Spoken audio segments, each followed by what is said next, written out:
Assalamualaikum warahmatullahi wabarakatuh. Innal hamdalillah nahmaduhu wa nasta'inuhu wa nastaghfiruh wa na'udzu bihi min shururi anfusina wa sayyiati a'malina. May yahdihillahu fala mudilla lahu wa may yudlil fala hadiyalah. Asyhadu an la ilaha illallah wahdahu la syarika lah wa asyhadu anna Muhammadan abduhu wa rasuluhu la nabiyya ba'dah.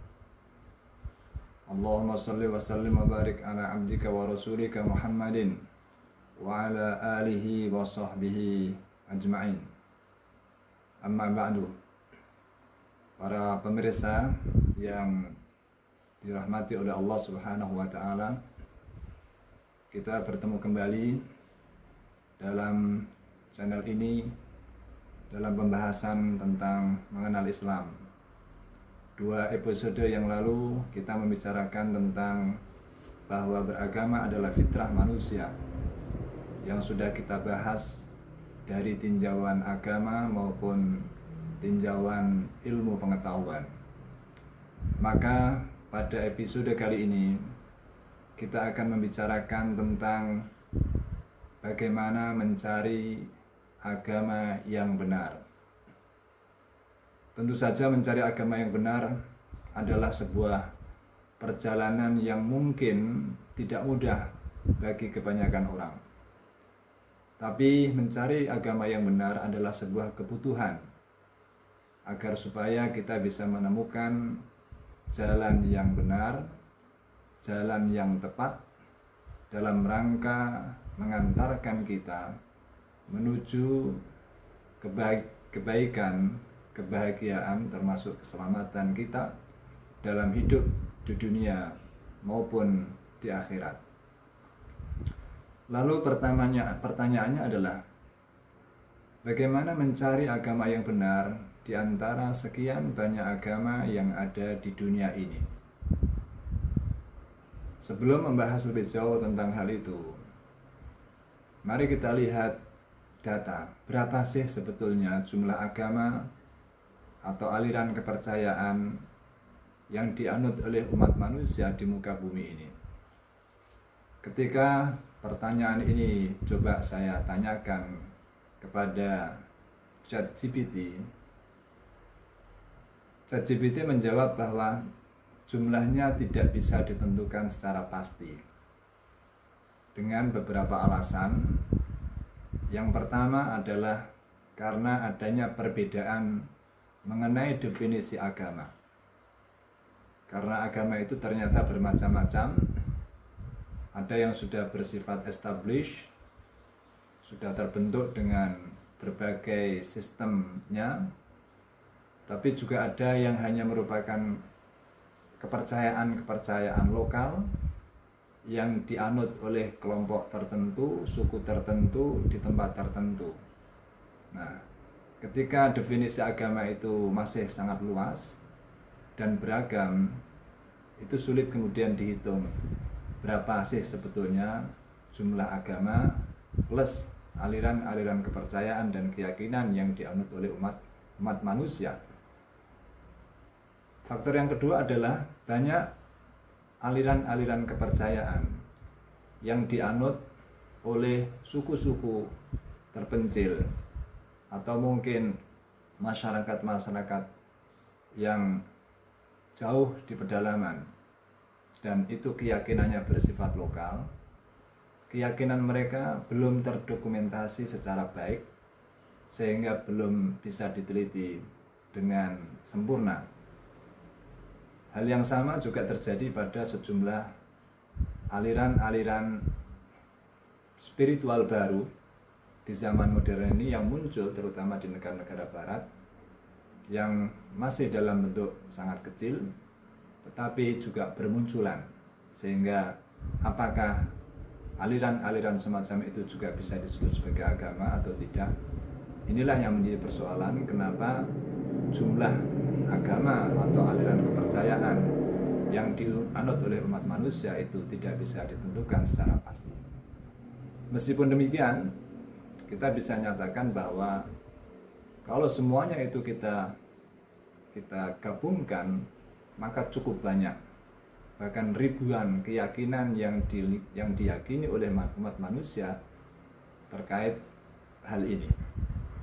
Maka dalam kesempatan ini, dalam rangka mencari agama yang benar, saya ingin menggunakan pendekatan antropologis untuk memahami bagaimana agama-agama dan keyakinan itu tumbuh pada masyarakat manusia.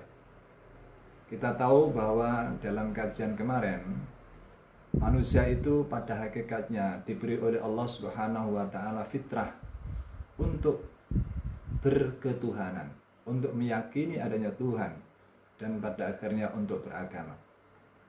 Nah, dari sini kemudian kita lihat secara antropologis, manusia itu akhirnya hampir secara keseluruhan, kalau toh tidak bisa sebut semuanya, itu mesti memiliki keyakinan-keyakinan yang kemudian kita sebut sebagai agama dalam tanda kutip. Nah, terkait dengan hal itu, kita bisa mengatakan bahwa kenapa muncul agama dalam kehidupan manusia selain sebagai kebutuhan dorongan jiwa dan batin manusia untuk mendapatkan kepuasan spiritual, maka ada beberapa alasan kenapa agama-agama itu kemudian muncul dalam masyarakat atau dalam kehidupan manusia. Setidaknya ada beberapa alasan secara antropologis kenapa agama itu muncul dalam masyarakat manusia. Yang pertama adalah pada zaman dahulu masyarakat manusia itu menjadi beragama diantaranya karena mereka merasa takut pada kekuatan besar di luar dirinya yang diyakini mendatangkan bahaya pada kehidupan manusia. Nah, pada zaman itu manusia belum paham tentang beberapa fenomena alam yang terjadi di sekitarnya. Misalnya ada petir, ada hujan, ada gempa, ada banjir, ada kematian, ada gunung meletus. Ini adalah peristiwa-peristiwa besar yang mereka belum pahami hakikatnya apa peristiwa itu. Lalu kemudian mereka meyakini bahwa kejadian-kejadian besar tersebut merupakan tindakan sebuah kekuatan adikudrati, kekuatan di luar kekuatan manusia yang menunjukkan amarahnya atau tindakannya sehingga melahirkan kejadian luar biasa itu. Akibatnya, dengan naluri beragamanya, manusia kemudian berusaha untuk melakukan upaya untuk menghindari kemarahan kekuatan besar tadi yang kemudian diyakini sebagai entah Tuhan atau dengan nama yang lain, yang kemudian lalu mereka melakukan semacam acara-acara pemujaan, kemudian acara-acara ritual ibadah atau persembahan dalam rangka menghindari datangnya mara bahaya yang mungkin ditimpakan oleh kekuatan di luar kekuatan manusia tersebut. Ini sebab pertama. Kemudian agama juga muncul karena manusia memiliki rasa kekaguman pada alam sekitarnya. Manusia melihat betapa alam di sekitarnya itu begitu luar biasa. Kekuatan alam juga sangat dahsyat. Di langit ada matahari yang bersinar terang seperti itu dan memberikan cahaya, juga memancarkan panas. Ini adalah energi yang sangat dibutuhkan bagi kehidupan manusia. Juga ada gunung-gunung yang besar, ada lautan dengan ombaknya, ada angin dan sebagainya. Semuanya itu dianggap sebagai hal-hal yang luar biasa dan dahsyat. Sehingga manusia pada zaman dahulu memahami bahwa di balik itu semuanya ada sebuah kekuatan gaib yang mengendalikan semuanya itu. Yang kemudian mereka meyakini bahwa di balik semuanya itu ada roh, ada arwah, ada kekuatan yang mengendalikan semuanya itu. Sehingga dari situ kemudian manusia mempercayai adanya dewa-dewa, Itu karena memang kekaguman pada kekuatan-kekuatan atau kejadian-kejadian yang luar biasa yang ada di dalam kehidupan maupun di sekitar kehidupan manusia. Pemirsa sekalian, agama juga muncul karena manusia itu menghadapi banyak misteri dalam kehidupannya yang tidak bisa dijawab dengan sempurna. Misalnya manusia dalam kehidupan, dia menghadapi peristiwa kelahiran, kemudian juga ada peristiwa kematian. Ini hakikatnya apa? Kemudian bagaimana asal-usul manusia? Kemudian setelah manusia itu mati akan kemana? Dan lain sebagainya. Itu adalah pertanyaan-pertanyaan yang mungkin terlintas dalam pikiran manusia, dan mereka ingin tahu apa sebetulnya jawaban dari pertanyaan-pertanyaan itu. Semua pertanyaan itu kemudian membawa manusia kepada sebuah pemikiran yang mungkin bersifat praduga, bahwa di sana ada kekuatan yang lain yang lebih besar di atas kekuatan manusia, dan bahwa di balik kehidupan nyata ini ada kehidupan lain yang bersifat non-fisik, sehingga kemudian lahirlah keyakinan terhadap Tuhan, lahirlah keyakinan terhadap adanya kehidupan setelah mati, lahirlah kemudian keyakinan adanya alam arwah, alam ruh, kemudian dengan macam-macam teori-teorinya, termasuk adanya reinkarnasi bagi keyakinan tertentu. Itu semuanya merupakan sebagian dari jawaban yang diperoleh manusia ketika mereka mencari jawaban terhadap pertanyaan-pertanyaan yang misterius tadi. Kemudian agama bisa juga muncul karena memang manusia sendiri membutuhkan sebuah tatanan moral, membutuhkan tatanan sosial yang baik, sehingga dibutuhkan sistem nilai untuk mengatur kehidupan bersama secara damai dan baik. Maka kemudian agama hadir untuk mengajarkan masalah etika, mengajarkan masalah hukum, mengajarkan masalah norma sosial dan akhlak dan lain sebagainya.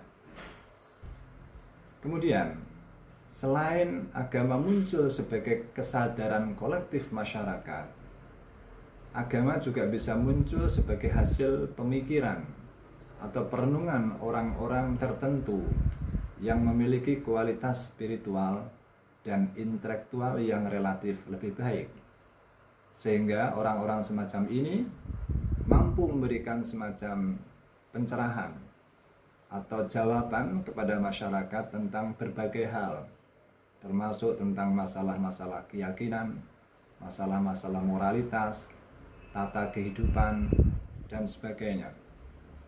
Contoh seperti orang-orang bijak seperti Buddha Gautama, Lao Tse, dan sebagainya, itu adalah orang-orang yang memiliki kemampuan atau kualitas spiritual dan intelektual tinggi yang kemudian bisa merumuskan sebuah tata atau norma untuk menjamin kehidupan yang lebih baik, yang kemudian diikuti oleh para pengikutnya dan tumbuh menjadi sebuah aliran agama atau sebuah agama atau sebuah aliran kepercayaan.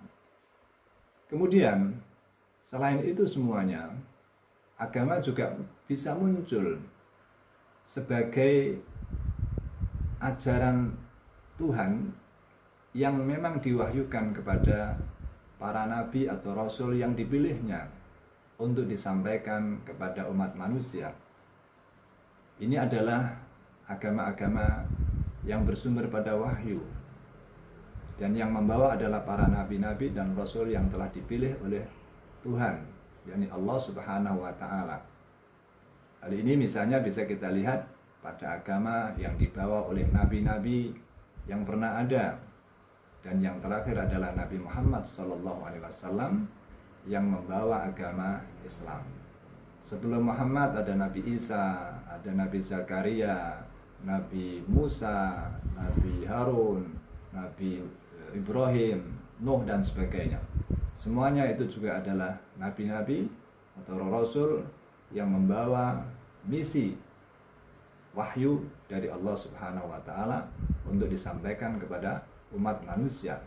Ajaran mereka kemudian membentuk sebuah keyakinan, membentuk sebuah agama dan komunitas yang meyakini ajaran-ajaran tersebut, sehingga menjadi kelompok-kelompok agama yang bisa jadi masih tumbuh dan berkembang sampai di zaman sekarang. Inilah sekedar gambaran bagaimana agama itu tumbuh dalam masyarakat manusia secara antropologis. Sehingga sekarang ini kalau kita tinjau sejarah agama-agama, maka kita bisa sebut apa nama-nama agama yang pernah muncul di dalam sejarah umat manusia.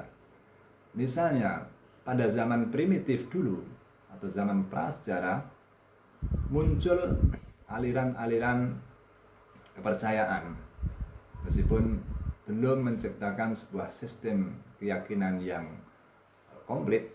Tapi misalnya pada zaman prasejarah primitif, keyakinan manusia terhadap kekuatan gaib itu masih bersifat animistik, bersifat magis, dan berpusat pada alam atau ruh leluhur mereka. Misalnya ada aliran atau kepercayaan animisme. Animisme adalah sebuah kepercayaan yang mempercayai bahwa semua benda itu memiliki roh. Pohon memiliki roh, batu memiliki roh, jembatan memiliki roh, hewan juga memiliki roh, dan semuanya memiliki roh. Ini adalah animisme. Kemudian ada juga dinamisme. Dinamisme adalah sebuah aliran kepercayaan yang mempercayai bahwa objek-objek tertentu itu memiliki kekuatan gaib. Gunung memiliki kekuatan, angin memiliki kekuatan, bulan memiliki kekuatan, matahari memiliki kekuatan, dan macam-macam. Ada lagi totemisme. Ini adalah sebuah kepercayaan bahwa adanya hubungan spiritual antara manusia dengan hewan atau tumbuhan sebagai leluhurnya. Nah, ini totemisme ya. Kemudian ada juga shamanisme. Ini adalah sebuah praktek spiritual dengan perantaraan dukun atau shaman sebagai perantaranya. Nah, ini pada keyakinan-keyakinan pada zaman primitif dulu. Kemudian ketika kehidupan manusia masuk dalam zaman peradaban kuno, ketika muncul negara-negara besar di zaman dahulu, maka mereka juga tumbuh keyakinan-keyakinan yang menyertainya.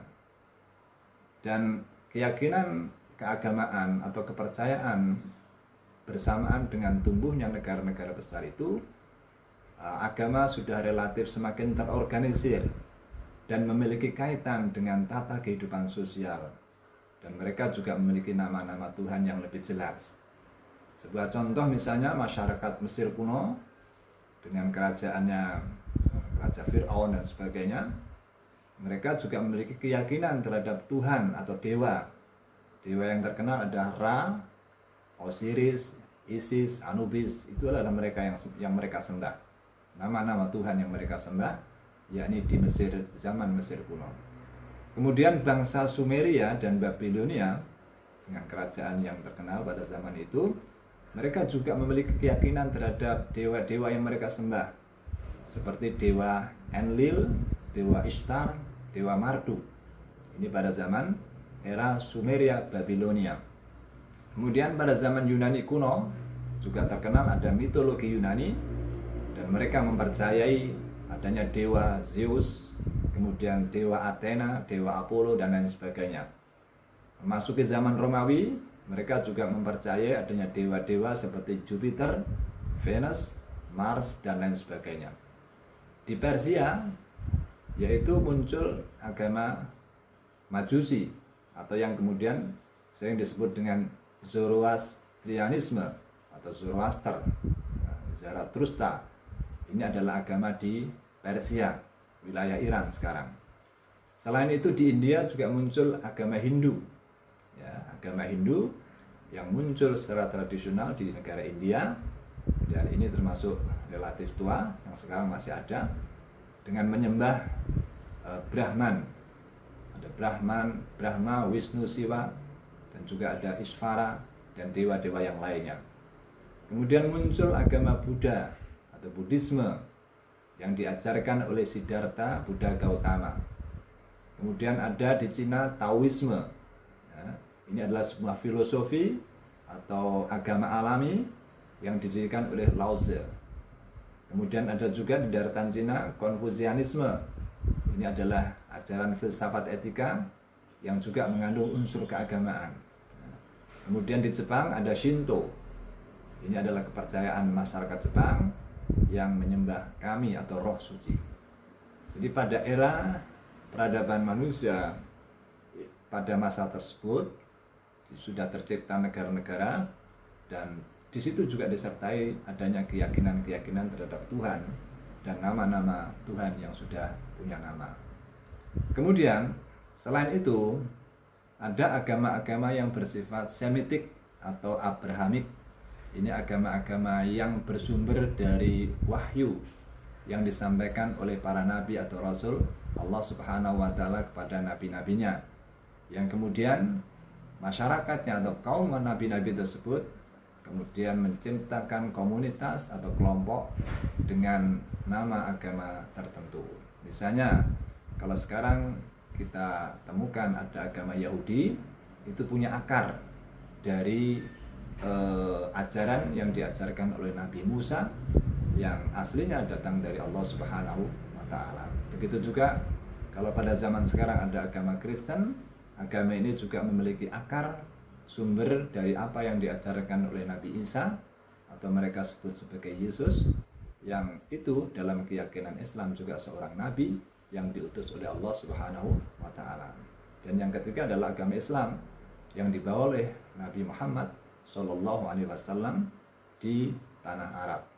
Nah, ini adalah agama-agama yang bersumber pada wahyu, dan ini turun pada Semit, keturunan Sam bin Nuh atau keturunan Ibrahim, sehingga sering disebut sebagai agama Abrahamik atau agama Semitik, dan sumbernya adalah dari wahyu Allah Subhanahu wa taala yang diturunkan kepada para nabi-nabi atau rasulnya untuk disampaikan kepada manusia. Selain itu, dalam perkembangannya juga muncul agama-agama yang lain, keyakinan-keyakinan yang lain, aliran-aliran kepercayaan yang lain. Sekedar untuk kita sebut, misalnya ada agama Sikh, itu adalah perpaduan antara Islam dan Hindu di India. Ada Bahai, ini di Persia. Ada Drus, ini campuran antara Islam dan filsafat Yunani. Juga ada banyak sekali yang mungkin tidak perlu kita sebut satu persatu. Ini relatif lebih kecil, tetapi secara garis besar perkembangan agama manusia adalah seperti yang kita terangkan tadi, bermula dari kepercayaan kepada arwah-arwah, kepada arwah leluhur, kemudian muncul dewa-dewa yang banyak, dan kemudian agama wahyu hadir untuk membawa agama tauhid. Nah, agama tauhid adalah agama yang meyakini keesaan Tuhan, bahwa Tuhan itu tidak banyak, Tuhan itu hanya satu, yaitu Allah Subhanahu wa taala, dan itu dibawa oleh agama-agama Semit, agama Abrahamik yang diajarkan oleh nabi-nabi Allah yang bersumber pada wahyu Allah. Para pemirsa sekalian, nah, banyaknya agama-agama dan keyakinan seperti yang sudah kita terangkan di atas, ini menunjukkan bahwa beragama itu adalah fitrah manusia yang tidak bisa kita ingkari. Bahkan keyakinan atau fitrah semacam itu sudah muncul tidak saja pada zaman-zaman primitif saat manusia masih relatif bodoh dan rendah peradabannya. Bahkan pada zaman modern sekarang pun fitrah beragama itu tetap ada. Dan sekarang ini misalnya di negara-negara barat muncul semacam kekeringan spiritual, dan sehingga mereka mencari pelampiasan untuk mendapatkan kebahagiaan spiritual. Ada yang kemudian mencari agama-agama yang sudah ada, misalnya agama Islam. Kita lihat pertumbuhan agama Islam di negara barat cukup bagus. Atau mungkin mencari agama-agama timur, ada yang mungkin Hindu atau Buddha dan sebagainya, sebagai alternatif dari agama-agama barat yang sudah ada selama ini. Atau mereka mencari atau membuat semacam sebuah paham tertentu, sehingga ternyata juga muncul aliran-aliran spiritualisme baru di negara-negara barat, meskipun itu sifatnya kecil dan merupakan kelompok-kelompok yang mungkin belum terorganisir secara dogma, secara doktrin maupun secara organisasi. Nah, misalnya di negara barat ada beberapa aliran spiritual yang bisa kita sebut, misalnya ada New Age Movement, ada mindfulness atau meditasi modern, ada gerakan Law of Attraction, ada spiritualisme modern, ada gerakan kesadaran kosmik atau Ascension Movement, ada Neo Shamanism, ada Gnostic modern atau Hermetic Revival, ada gerakan energi, ada gerakan human potential, ada spiritual ekologis, dan lain sebagainya. Ini sekedar menyebut beberapa kelompok atau aliran spiritual modern yang tumbuh di barat, tapi mereka merupakan kelompok-kelompok kecil.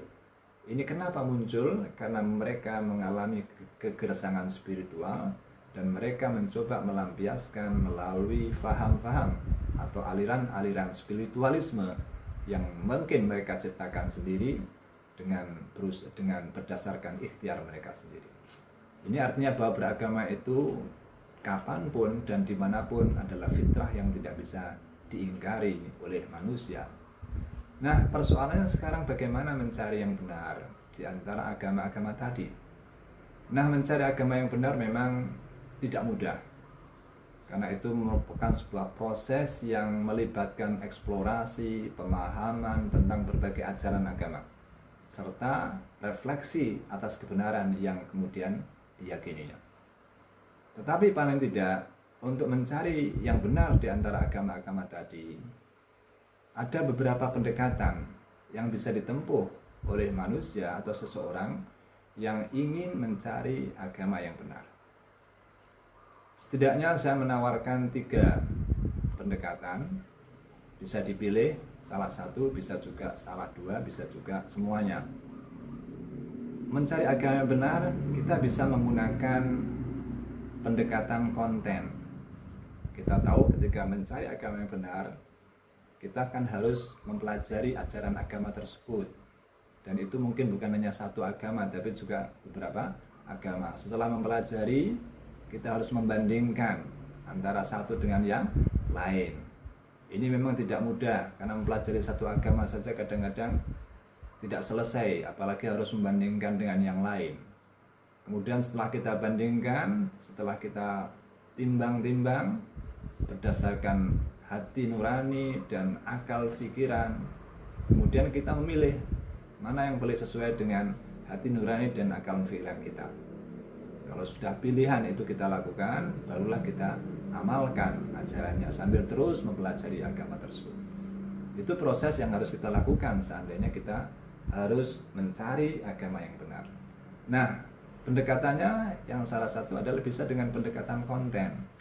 Pendekatan konten itu maksudnya adalah dengan mempelajari dan mendalami serta membandingkan isi ajaran agama-agama yang ada. Ya, taruhlah kalau tidak semua agama, mana di antara agama ini yang Anda tertarik? Misalnya Anda tertarik agama A, B, C, atau A, B, atau mungkin 5 agama, atau cukup 2, atau itu kemudian Anda bandingkan. Mana sih kira-kira yang lebih masuk akal? Mana kira-kira yang sesuai dengan hati nurani dan pikiran sehat Anda?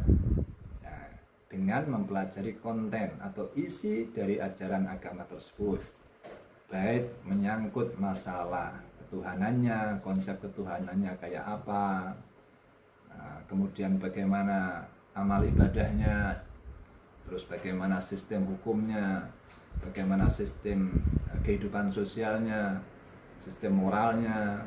Nah, ini Anda pelajari dan kemudian Anda bandingkan antara satu dengan yang lain. Mana kira-kira yang lebih sesuai dengan hati nurani, mana yang sesuai dengan akal pikiran. Itulah yang kemudian kita pilih sebagai pilihan yang kita anggap benar. Kemudian ada pendekatan yang kedua. Pendekatan yang kedua adalah pendekatan antropologis, yakni mencari agama yang benar dengan pendekatan antropologis adalah dengan mempelajari agama-agama tersebut berdasarkan asal-usul dan sumbernya. Nah, Apa yang sudah kita jelaskan pada awal tadi itu sebuah penjelasan antropologis tentang agama-agama umat manusia di dunia ini. Nah, ketika Anda sudah mempelajari agama-agama tadi, bagaimana kemunculannya, kapan, kemudian siapa yang membawa, dan sebagainya, Anda bisa lihat bahwa kalau kita melihat atau kita kelompokkan agama-agama umat manusia tadi dari sisi asal-usul atau sumbernya, maka ada agama-agama yang lahir sebagai hasil pemikiran manusia, dan ada agama yang merupakan wahyu atau ajaran yang diwahyukan oleh Allah Subhanahu wa Ta'ala kepada nabi atau rasul yang dipilihnya. Nah, dari dua kelompok ini, kalau kita mau menggunakan objektivitas berpikir, kira-kira mana di antara dua kategori agama tadi yang memiliki nilai kebenaran yang lebih tinggi?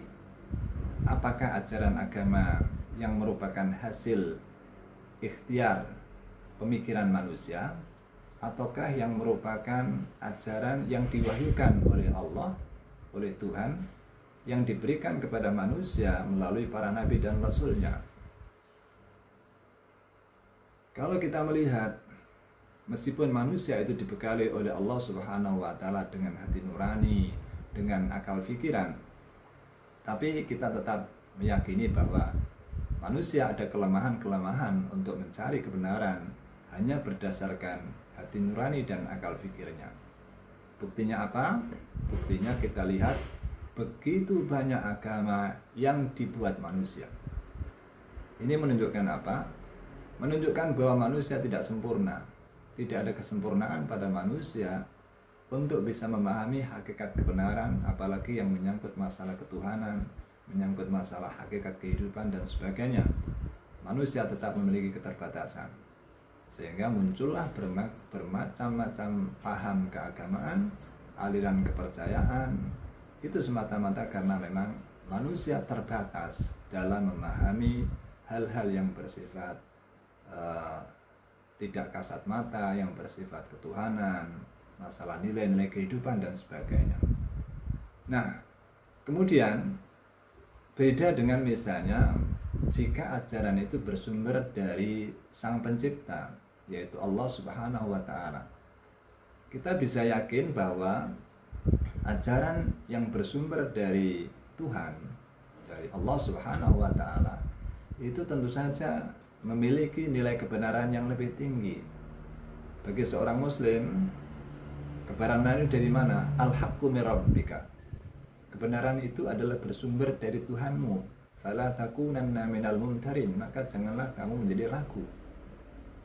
Jadi bagi orang beragama, terutama Islam, itu meyakini bahwa kebenaran itu sumbernya adalah Allah Subhanahu wa Ta'ala, Tuhan yang Maha Esa. Sehingga ketika Allah mewahyukan suatu ajaran, maka itulah yang harus dipegang sebagai sebuah kebenaran.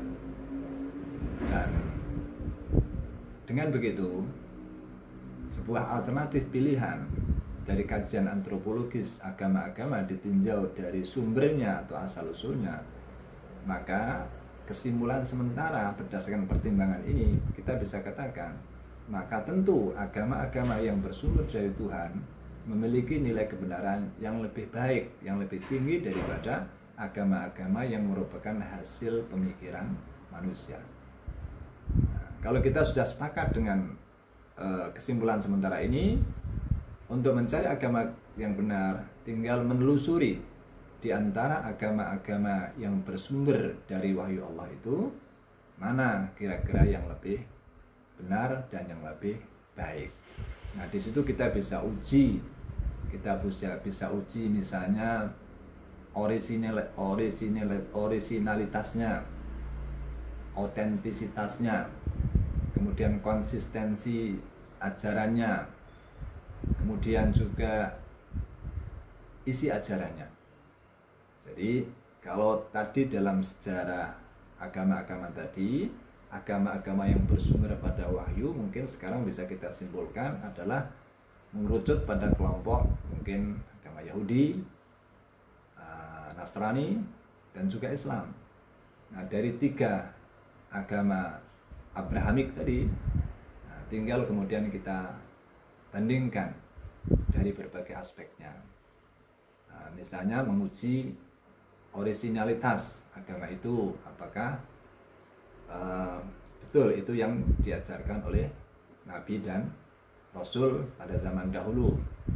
Juga misalnya otentisitas kitab sucinya, apakah betul kitab sucinya yang sekarang ada itu merupakan kitab suci yang dulu diturunkan kepada Nabi dan Rasul yang mengandung wahyu dari Allah Subhanahu wa Ta'ala.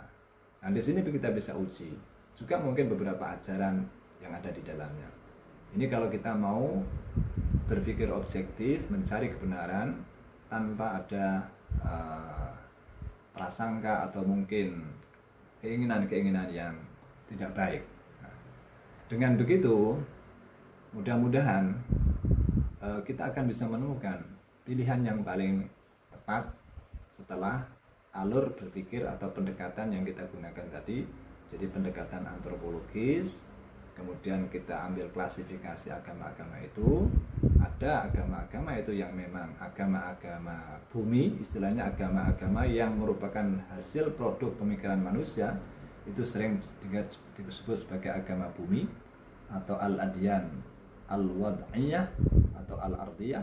Sedangkan agama-agama yang bersumber dari wahyu Allah itu sering disebut sebagai agama samawi, agama langit, agama langit. Nah, di situ kita pilih, kita masuk mencari kebenaran itu ke agama-agama bumi atau agama langit. Tentu saja bagi kami seorang muslim lebih memilih agama langit, karena al-haqqu mir rabbik, kebenaran itu adalah dari Tuhan. Kalau mengandalkan dari manusia, ternyata keyakinan umat manusia cukup beragam. Ini menunjukkan kelemahan manusia untuk mencari kebenaran hakiki dari agama yang seharusnya dianut oleh manusia. Tinggal kemudian manusia akan memilih di antara agama samawi tersebut mana kira-kira yang paling sesuai dengan kebenaran, mana yang paling asli, mana yang memiliki sumber yang masih bisa dipertahankan otentisitasnya. Nah, ini pendekatan kedua. Kemudian pendekatan ketiga, untuk mencari agama yang benar, ini sangat subjektif, yaitu pendekatan agama. Pendekatan agama ini bersifat subjektif karena kita akan mencari agama yang benar berdasarkan referensi agama tertentu. Misalnya kalau kita muslim, pendekatan agamis ini berarti mencari agama yang benar berdasarkan referensi-referensi agama Islam, yaitu misalnya berdasarkan dalil Al-Quran, berdasarkan dalil Al-Hadis, dan itu bersifat subjektif karena berdasarkan keyakinan atau sumber-sumber agama tertentu. Nah, inilah para pemirsa sekalian, sekedar wawasan bagi kita semuanya untuk menjelajah pengetahuan seputar agama-agama umat manusia dan bagaimana kita menentukan sebuah sikap untuk bisa memilih agama yang benar. Mudah-mudahan wawasan ini bisa bermanfaat bagi kita semuanya dan pada akhirnya membawa kita kepada sebuah keterbukaan dan kemudian kearifan untuk bisa memilih agama yang benar. Dan mudah-mudahan pilihan yang kita pilih adalah pemilihan yang terbaik atas bimbingan dari Allah Subhanahu wa Ta'ala. Selanjutnya nanti pada episode berikutnya kita akan membahas tentang mencari agama yang benar dari pendekatan agama, dari pendekatan Islam. Tentu saja referensinya adalah ayat-ayat Al-Quran dan mungkin juga hadis-hadis Nabi sebagai landasan untuk memilih agama yang kita anggap sebagai agama yang benar. Demikian, mudah-mudahan bermanfaat. Jika ada yang benar, itu adalah berkat bimbingan Allah. Jika ada yang salah, itu semata-mata karena kelemahan kami sebagai manusia biasa. Aqulu qouli hadza wa astaghfirullah li wa lakum wal afu minkum wabillahi hidayah wat taufiq. Wassalamualaikum warahmatullahi wabarakatuh.